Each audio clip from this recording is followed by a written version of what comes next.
Bonjour à tous, bienvenue dans ce premier épisode des Bible Study with Me. Mon anglais est un peu éclaté, mais vous avez compris le principe, c'est étudier la Bible ensemble. Trop souvent, je trouve qu'on a du mal à lire la Bible, qu'on a du mal à se motiver, et surtout on se sent un peu seul. Donc j'avais à cœur et envie de proposer un format. Je ne sais pas si vous connaissez les formats Study with Me. C'est les vidéos où tu peux étudier, travailler en même temps que quelqu'un qui a une vidéo et lui-même travaille et se filme en train de travailler avec un petit compteur qui te montre combien de minutes ça fait que tu travailles, etc. Et j'avais très envie de pouvoir faire ça, qu'on puisse lire ensemble, s'encourager ensemble et qu'on se sente pas seul, surtout qu'on puisse se dire que on est ensemble et que ce moment-là, c'est un moment qu'on a avec Dieu. Et je prie vraiment que cette vidéo elle puisse vous encourager chacun à prendre ce temps-là et que cette vidéo puisse être vraiment un support pour vous et vous aider à vous focaliser, à vous concentrer. N'hésitez pas à le mettre en plein écran pour pas qu'il y ait des petites suggestions sur le côté YouTube et à vraiment passer un bon moment.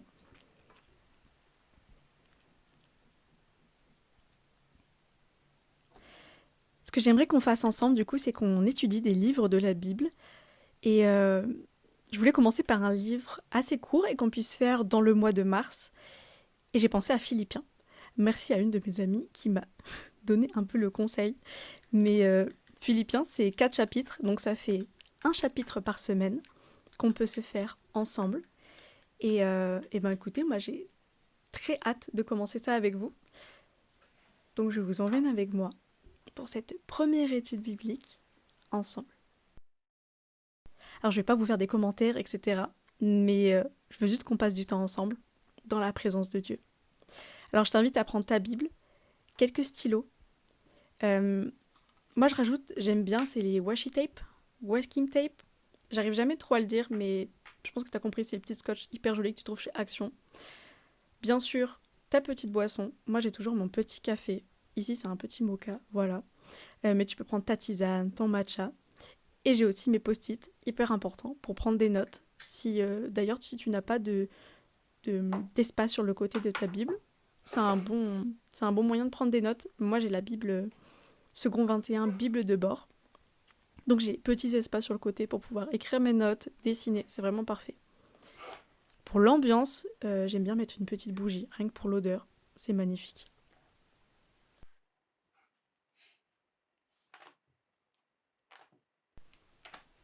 Je t'invite du coup à prendre Philippiens, chapitre 1.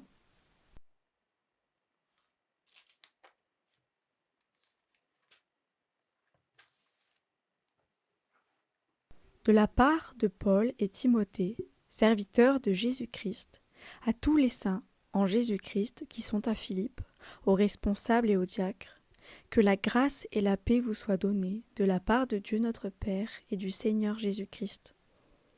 Je dis à mon Dieu ma reconnaissance de tout le souvenir que j'ai de vous.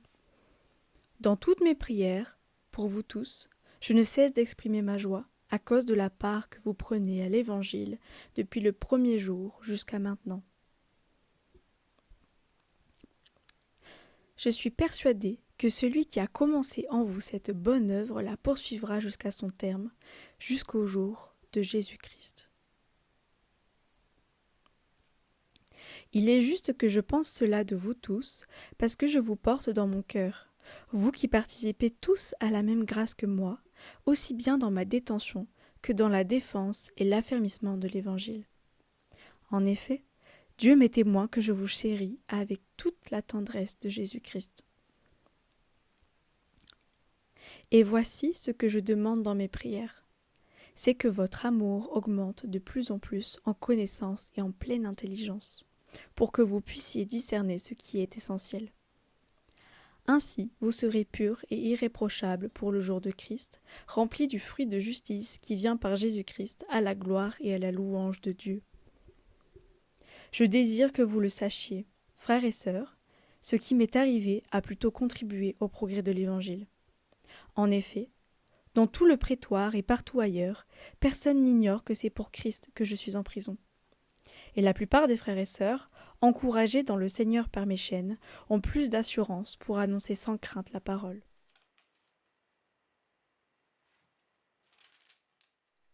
Certains, il est vrai, proclament Christ par jalousie avec un esprit de rivalité, mais d'autres le proclament avec de bonnes intentions.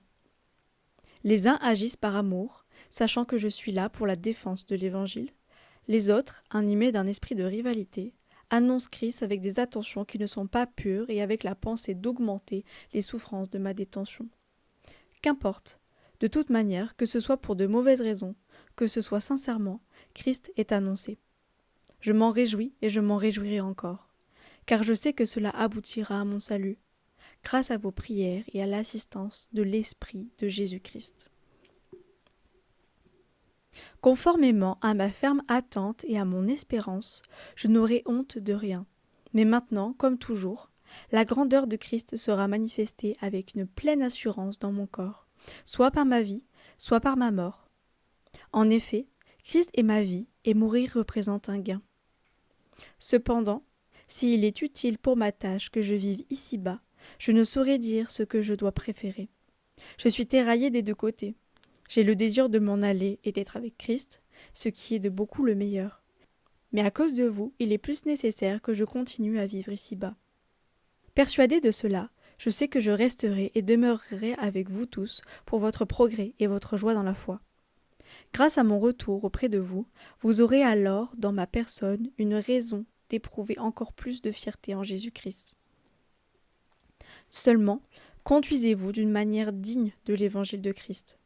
Ainsi que je vienne vous voir ou que je sois absent, j'entendrai dire de vous que vous tenez ferme dans un même esprit, combattant d'un même cœur pour la foi de l'Évangile, sans vous laisser effrayer en rien par les adversaires. Pour eux, c'est une preuve de perdition, mais pour vous, de salut, et cela vient de Dieu. En effet, il vous a été fait la grâce non seulement de croire en Christ, mais encore de souffrir pour lui, en menant le même combat que celui que vous m'avez vu mener, et que, vous l'apprenez maintenant, je mène encore.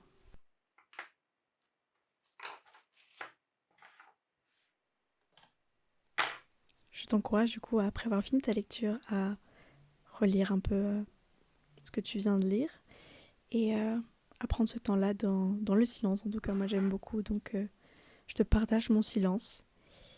Et écoute, bonne étude à toi.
Merci à toi d'avoir suivi ce premier épisode de Bible Study with Me.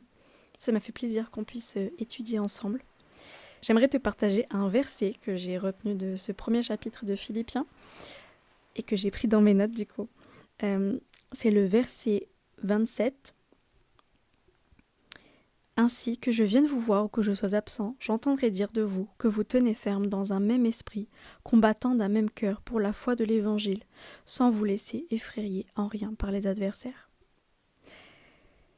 J'aimerais te proposer un petit challenge, c'est que dans les commentaires, tu puisses me dire quel est le verset que quel verset t'a touché en fait dans cette lecture et qu'est-ce que tu as retenu dans ce qu'on vient de lire. Je trouve que ça serait intéressant qu'on fasse ça pour chaque chapitre, qu'on puisse chacun retenir un verset clé qui nous a touchés. Merci à toi d'avoir regardé cette vidéo et je te dis à la semaine prochaine pour le chapitre 2 de Philippiens. Salut!